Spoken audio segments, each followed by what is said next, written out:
आज हम जिस विषय पर चर्चा करने जा रहे हैं ये है जैव विविधता एवं उनका संरक्षण। बच्चों, आप जैव विविधता शब्द से परिचित होंगे। जैव जो पृथ्वी पर जीवन है और विविधता विभिन्न प्रकार के जीव जंतु और वनस्पतियों का संयोग, इसे हम विविधता कहते हैं। वास्तव में जैव विविधता क्या है? ये पृथ्वी की जीवंत गुणवत्ता, हम इसको कह सकते हैं, यह सजीव संपदा है यह।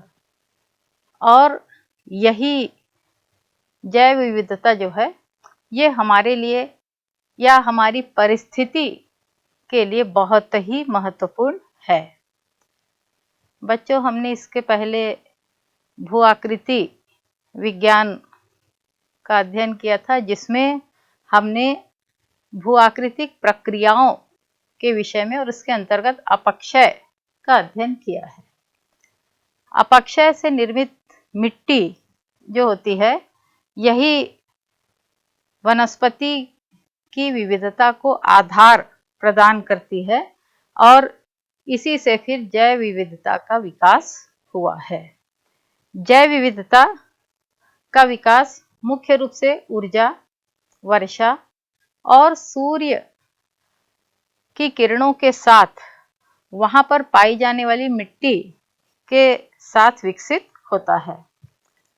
यदि हम जैव विविधता का इतिहास देखें तो आज से लगभग 40 करोड़ वर्ष पूर्व हमें जीवों के होने का एहसास हो चुका था, जो कि हमारे भूवैज्ञानिक बताते हैं।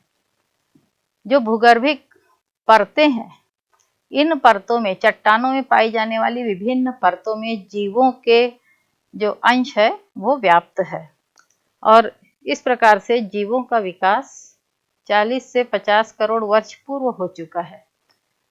वर्तमान में हम देखते हैं कि जो प्राचीन प्रजातियां हैं उनकी तुलना में वर्तमान में केवल 20 से 30% प्रजातियां ही जीवित है, जबकि और भी प्रजातियां पहले पृथ्वी में थी जो कि प्रायः नष्ट हो चुकी है। तो इस प्रकार से जैव विविधता ये विविध जीवों का एक स्वरूप है और इस स्वरूप में हम देखते हैं कि ये जो शब्द है जैव यानी जीवन, विविधता का तात्पर्य है कि भिन्नता या डाइवर्सिटी हम इसको कहते हैं। अर्थात किसी भौगोलिक क्षेत्र में भिन्न भिन्न प्रकार के जो जीव पाए जाते हैं और उनका वहां पर संरक्षण और पोषण हो रहा है, ये प्रकृति द्वारा निर्धारित होता है, तो इसे हम जैव विविधता कहते हैं। इस जैव विविधता में पौधों के प्रकार, प्राणियों के प्रकार और सूक्ष्म जीवाणु भी सम्मिलित होते हैं। जैव विविधता में जीवधारी जो होते हैं उनका सृजन पृथ्वी करती है और पृथ्वी की इस प्रकृति ने पर्यावरण को संतुलित बनाए रखने के लिए ही यह व्यवस्था की है। और इसीलिए हम भूगोल में, चूंकि हम भूगोल में धरातल का अध्ययन करते हैं, जलवायु का अध्ययन करते हैं, ऊर्जा का अध्ययन करते हैं, तो इनके संतुलन के लिए हमें जैव विविधता का अध्ययन भी आवश्यक हो जाता है। जैव विविधता को हम यदि इसको परिभाषित कर सके तो ऐसा कह सकते हैं कि ये जीवों की अन्योन्याश्रित क्रिया तंत्र है और इसके तहत सभी जीव एक दूसरे पर आबद्ध होते हैं। या हम इसको दूसरे शब्दों में कह सकते हैं कि परिस्थिति तंत्र में जीव जंतुओं, पौधों और सूक्ष्म जीवों के मध्य जो जातिगत स्तर पर जो भिन्नता पाई जाती है, यही जैव विविधता कहलाती है। सामान्य रूप से जैव विविधता को समझने के लिए हमें इसके विभिन्न प्रकार या स्तर जिसे हम कह सकते हैं, इसे समझना आवश्यक होगा। वैसे तो जैव विविधता को 5 प्रकारों में बांटा गया है। पहला है आनुवांशिक जैव विविधता, जेनेटिक डाइवर्सिटी। आनुवांशिक का तात्पर्य क्या है? जीवन के निर्माण के लिए जीन एक मूलभूत इकाई है और इसी जीन में जब विविधता पाई जाती है तो इसे आनुवांशिक विविधता हम कहते हैं। इसमें क्या होता है कि एक जाति विशेष के सदस्यों में पाई जाने वाली जो विविधता होती है, यही आनुवांशिक विविधता होती है। एक ही जाति के पौधे या कृषि फसलों का एक स्थान विशेष के संदर्भ में जो आनुवांशिक व्याख्या की जाती है, वह आनुवांशिक विविधता होती है। बच्चों, आपने जैसे मानव समुदाय में पढ़ा है कि जाति, वंश, परिवार, गण, वर्ग या संघ, ये हम मानव के संदर्भ में इन बातों का अध्ययन करते हैं कि आप किस परिवार से हैं, आप किस जाति के अंतर्गत आते हैं। ऐसे ही जो विभिन्न प्रकार के जीव होते हैं, इन जीवों में भी इसी प्रकार के यही जाति, वंश, परिवार, गण आदि का उल्लेख किया जाता है। दूसरा जो प्रकार है, इसे हम जातिगत विविधता कहते हैं।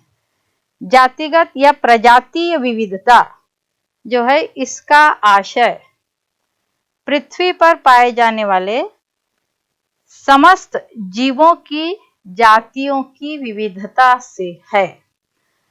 तात्पर्य यह कि जब किसी क्षेत्र में कोई विशेष प्रकार की प्रजाति पाई जा रही है या उस क्षेत्र में विभिन्न प्रकार की प्रजातियां पाई जा रही है, जैसे कि हाथी, घोड़ा, गाय, बकरी, ये सब क्या है? ये अलग अलग जाति के जीव हैं और इसको हम जातिगत भिन्नता के अंतर्गत सम्मिलित करते हैं।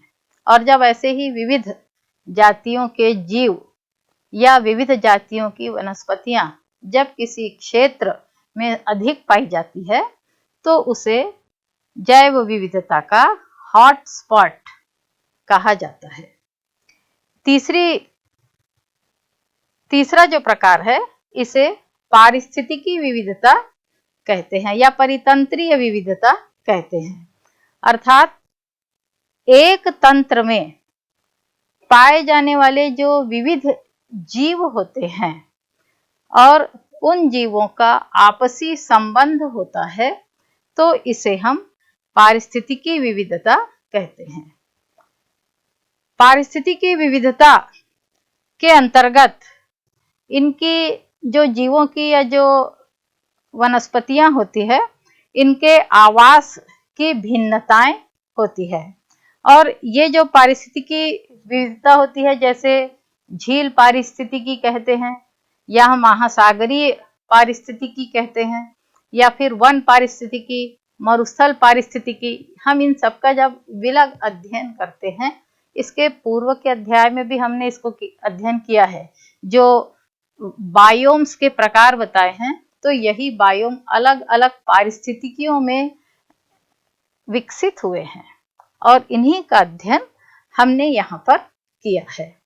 तो इस प्रकार से ये जो पारिस्थितिकी विविधता है, ये किसी क्षेत्र में पाई जाने वाली विभिन्न परिस्थितियां और उसमें उत्पन्न होने वाले जीव और उनका विकास कैसे होता है, उनकी खाद्य श्रृंखला क्या होती है, उनका पोषण स्तर कैसा होता है, ये पारिस्थितिकी विविधता पर निर्भर करता है। इसके अलावा 2 और प्रकार की जैव विविधता है।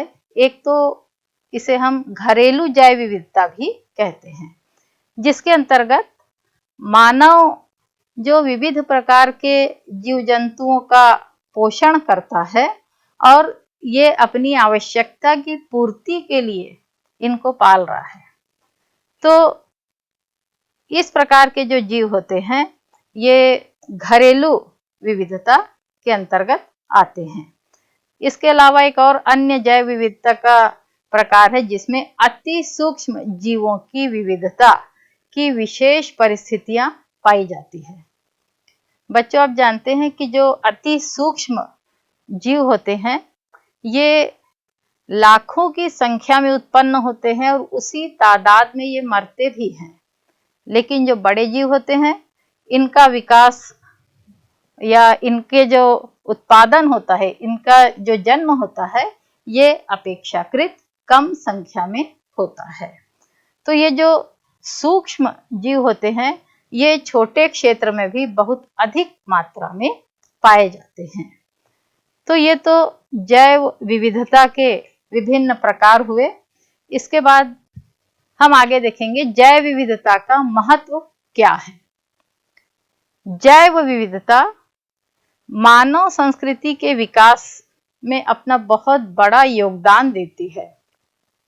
मानव का जो समुदाय होता है इसमें आनुवंशिक या प्रजातीय और पारिस्थितिकी स्तर पर यदि हम देखें तो जैव विविधता का बहुत बड़ा योगदान है। इन योगदानों का हम उल्लेख कुछ इस प्रकार से करेंगे कि जैसे जैव विविधता की पारिस्थितिकी भूमिका क्या है। बच्चों, आप जानते हैं कि जो परितंत्र होता है इसमें विभिन्न प्रकार के जीव अपने ज़रूरतों को पूरा करने के लिए एक दूसरे पर निर्भर रहते हैं और इस प्रकार से इनकी जो निर्भरता होती है ये ऊर्जा को ग्रहण करने के लिए होती है।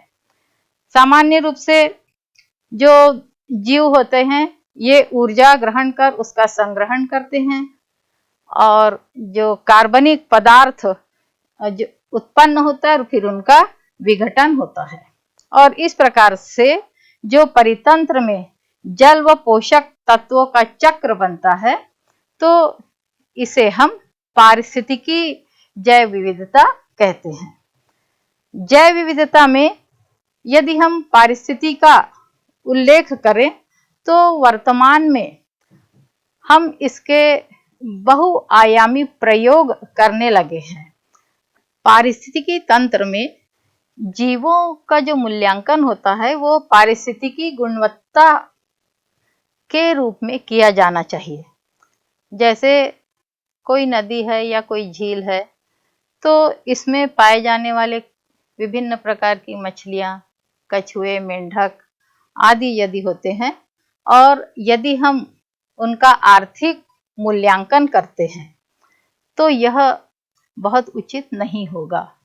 हमें यह देखना है कि इनका आर्थिक मूल्यांकन के बजाय यह तालाब या झील या ये जो नदी है इसको हम प्रदूषण मुक्त कैसे कर सकते हैं और इसके लिए उसमें पाए जाने वाले जो जीव होते हैं ये उसकी गंदगी को खा करके उसे प्रदूषण होने से रोकते हैं और इस प्रकार से वो जल को स्वच्छ रखते हैं और स्वच्छ जल हमारे स्वास्थ्य के लिए उत्तम होता है। बच्चों, मैं एक घटना का जिक्र करूंगी कि केरल में जो धान की खेत में कई प्रकार के मेंढक पाए जाते थे और इन मेंढकों को खरीदने के लिए विदेशों से इनको ऑफर मिले थे कि मेंढक बेचे जाए। तो इसमें धन की लालच में इन लोगों ने मेंढक बेच दिए, लेकिन कुछ समय बाद उनको पता चला कि उनकी जो धान की फसल है यह चौपट हो गई और बाद में ये धान की फसल क्यों नष्ट हुई इस पर जब खोज की गई तो ये पता चला कि धान की फसल को जो नुकसान पहुंचाने वाले कीड़े होते थे इनका भक्षण ये मेंढक करते थे। मेंढक इनको खा लेते थे, लेकिन अब मेंढक नहीं रहने से धान के फसलों में जो कीट थे जो उनको नुकसान पहुंचा रहे थे उनकी संख्या बहुत बढ़ गई और उसके कारण यह स्थिति उत्पन्न हुई। तो इस प्रकार यदि हम अपने आसपास के क्षेत्र में ये ध्यान दें कि जो भी गतिविधियां हम कर रहे हैं उन गतिविधियों में कौन कौन से जो जीव जंतु या वृक्ष सहायक है, तो उसके आधार पर हम उसका उपभोग करते हैं या करना चाहिए। परंतु जीवों की सुरक्षा ये हमारा प्रथम कर्तव्य है, इसकी तरफ भी हमें ध्यान देना होगा। बच्चों, एक और बात बताना चाहूंगी कि जो मानव स्वास्थ्य है ये वनस्पतियों पर आधारित है, और यदि इसका विनाश अब होने लग गया है तो मानव के स्वास्थ्य की रक्षा के लिए अब हम अन्य क्षेत्र में अधिक धन खर्च करने लग गए हैं। भारत, हमारा देश जो है, ये आयुर्वेद की औषधि के लिए प्रारंभ से ही विख्यात है। कुछ यूनानी दवाइयाँ, कुछ आयुर्वेदिक दवाइयाँ, इसके उत्पादन में लगभग 20,000 किस्म के पौधे और कुछ विशेष प्रकार के जो जीव जंतु है ये सहायक होते हैं। लेकिन हमारे देश में और पूरे विश्व में यदि हम देखें तो निरोगता का प्रतिशत अब बढ़ गया, यानी रोग धीरे धीरे विकसित होने लगे हैं। यदि हम इस प्रकार की वनस्पतियों का नाश करने लगे तो हमारी स्थिति और भी बदतर हो जाएगी, क्योंकि रोगियों के प्रतिशत बढ़ने से हमें जो नुकसान होगा, हम स्वास्थ्य के लिए जी रहे हैं, जीना जो है हमारा उद्देश्य स्वस्थ रहने का है, और इसके लिए हमें आवश्यकता है कि हम जैविक मूल्यांकन का महत्व समझे और जीव जंतुओं को विकसित करने का प्रयास करें। तो इस प्रकार से ये जो जीव जंतु है ये इनका महत्व जो पारिस्थितिकी भूमिका में बहुत अधिक है। दूसरा जो जीवों का महत्व है ये आर्थिक भूमिका में भी ये काफी महत्व देते हैं। तो ये आर्थिक भूमिकाएं क्या होगी कि जीवों में जैसे फसलों की विविधता, तो फसल क्या है, हमारे लिए संसाधन के भंडार है, और इनका उपयोग हम भोज्य पदार्थ, औषधि का निर्माण, सौंदर्य सामग्री, ये सब बनाने के लिए करते हैं। तो यदि हम जैव विविधता का विनाश करेंगे तो हमें ये सब चीजें प्राप्त नहीं होगी। बच्चों, आपको पता है कि कुछ वर्ष पहले तक तो भारत में लगभग 150 से 200 किस्म की धान की फसलें उगाई जाती थी, लेकिन अब हमारे पास केवल 40-50 किस्म की ही धान है। तो ये जो धान की विविधता थी, प्रत्येक धान की जो फसल है ये अपनी खुशबू या अपनी कोई विशेष गुण के कारण जो महत्वपूर्ण थी, अब वो सब नष्ट हो चुकी है। तो जहाँ पर हमने आर्थिक लाभ के लिए जो नई हाइब्रिड की फसलों को अधिक विकसित किया है और पुरानी फसलों को हमने धीरे धीरे समाप्त कर दिया है, तो यह हमारे लिए वास्तव में बड़ी ही नुकसानप्रद स्थिति हो सकती है।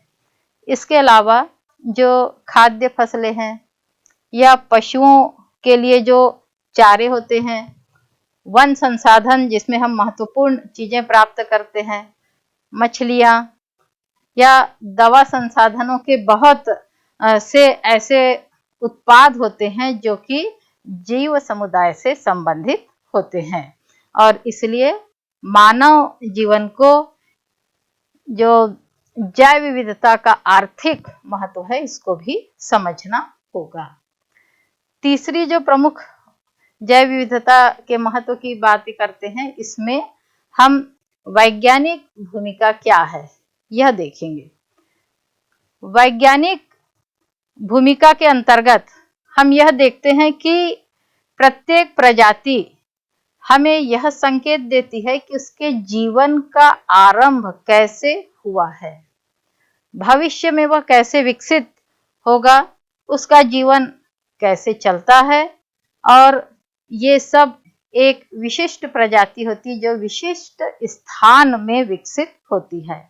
कहाँ पर कौन सी प्रजाति का विकास होगा, उनका संरक्षण हमें कैसे करना है, ये सब बातें वैज्ञानिक विविधता की सूचना देती है और हमें वैज्ञानिक महत्व इससे समझ में आता है।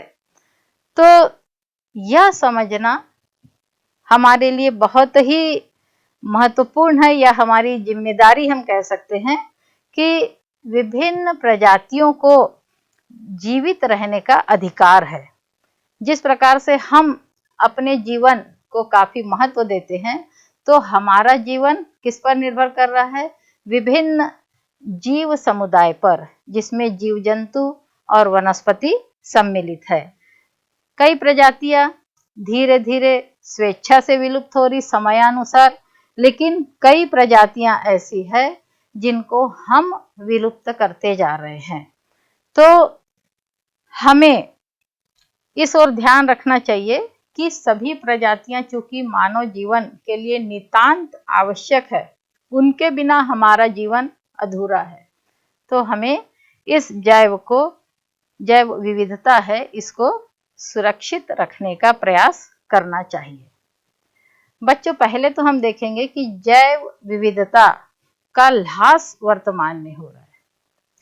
किन किन कारणों से जैव विविधता का ह्रास हो रहा है, तो कुछ कारण आप सहज ही देख सकते हैं और समझ सकते हैं कि ऐसे कौन कौन से कारण हैं जिससे प्राणियों का विलोप हो रहा है।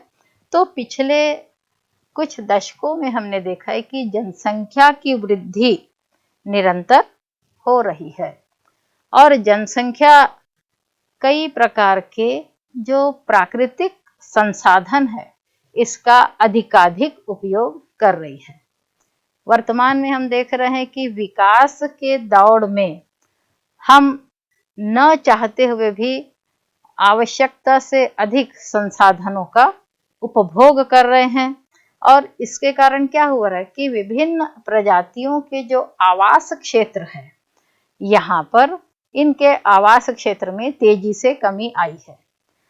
बच्चों, ये आवास क्षेत्र क्या है? कई प्रकार के जीव जंतु जो विशेष प्रकार की परिस्थिति में अपना समायोजन करते हैं, वे रहते हैं वहां पर।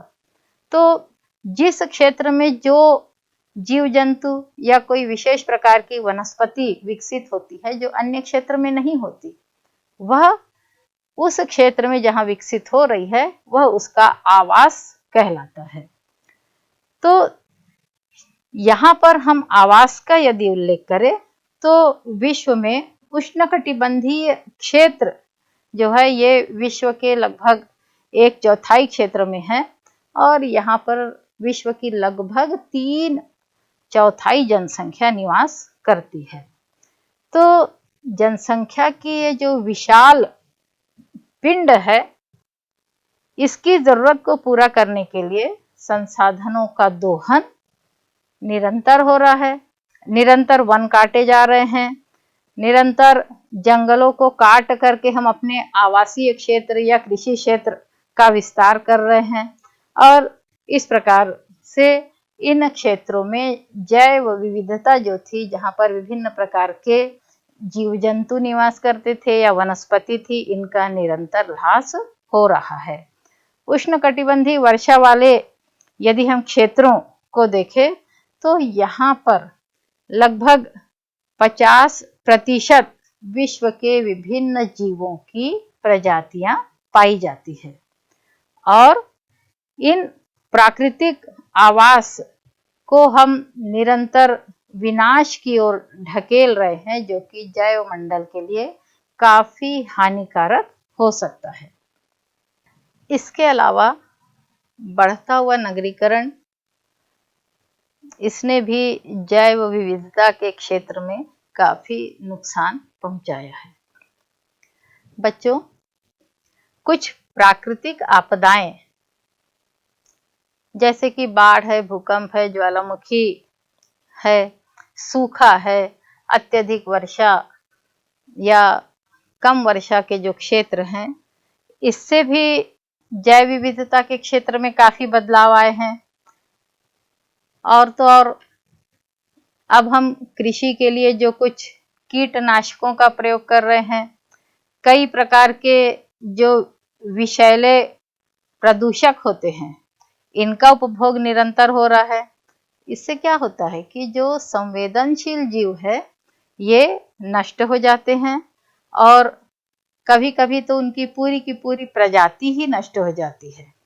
तो इस प्रकार से हमें ऐसे तंत्र की स्थापना करनी चाहिए कि यदि हमें किसी क्षेत्र में कोई विशेष प्रक्रिया अपनानी है, जैसे परमाणु परीक्षण की प्रक्रिया यदि हम करते हैं, तो उस क्षेत्र में पाए जाने वाले जो विभिन्न प्रकार के जीव हैं, उन जीवों को पहले हम कहीं अन्यत्र ले जाकर के उनका सुरक्षा से उनको रखें, उनका संरक्षण करें और उसके बाद ही हम ऐसी प्रक्रियाओं को अपनाएं। बच्चों, आप जानते हैं कि इस प्रकार की जो प्रक्रिया होती है, जहाँ पर हम किसी स्थान विशेष के जीवों को अन्यत्र ले जा करके स्थापित करते हैं, तो उन्हें हम वहाँ पर, चूंकि वो प्रजातियां मूलतः नहीं पाई जाती और वहाँ वो अपना विकास करने का प्रयास करती है, तो ऐसे प्रजातियों को विदेशज प्रजातियां कहते हैं। इसके कई उदाहरण हमें देखने को मिलते हैं। वर्तमान में तो क्या हो रहा है कि हम एक स्थान से दूसरे स्थान में कोई विशेष जीव जंतुओं को या विशेष प्रकार के पौधों को ले जाकर के विकसित करने का प्रयास करते हैं, और इसका बहुत अच्छा उदाहरण आपने देखा है हरित गृह प्रभाव, जो ध्रुवीय प्रदेशों में भी अब कृषि का कार्य संपन्न किया जा रहा है। तो ग्रीन हाउस बना करके उसके प्रभाव से कृषि कार्य कर रहे हैं, तो ये विदेशज प्रजातियां कहलाती है। और इस प्रकार से जो विदेशज प्रजातियों का आगमन हो जाने से कई बार ऐसा होता है कि जो उस स्थान विशेष में पाई जाने वाली जो जातियां हैं, इनका नुकसान भी होता है। और पिछले कई वर्षों से हम ये देख रहे हैं कि कुछ लोग शिकार करके भी, यद्यपि ये शिकार करके अपने आप को वीरता के रूप में साबित करते हैं, वीर साबित करते हैं, लेकिन बाघ, चीता, हाथी, गैंडा या मगरमच्छ, मिंक, कई प्रकार के पक्षी जो होते हैं या विभिन्न प्रकार के जो जलीय जीव होते हैं, इनका हम शिकार कर रहे हैं और इन जीवों को निरंतर मार रहे हैं। और उसके फलस्वरूप आज बहुत सी जो प्रजातियां हैं, ये विलुप्त होने की कगार में आ गई है।